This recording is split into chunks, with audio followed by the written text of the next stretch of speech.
কুতুবুল আলম সৈয়দ ফজলুল করিম রহমতুল্লাহ আলাইহির ওনার জীবনে শুইনা দেখি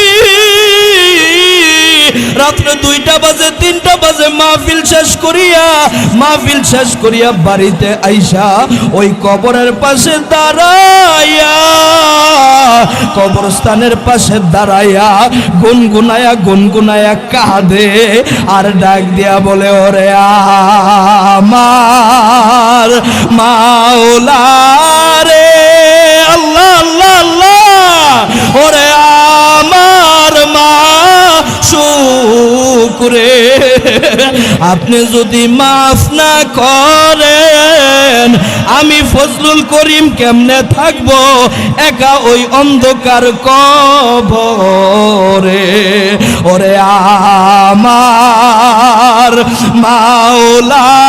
রে আল্লাহ ওরে আমার মা শুকরে আপনি যদি মাফ না করেন আমি একা কেমনে থাকবো ওই অন্ধকার কবরে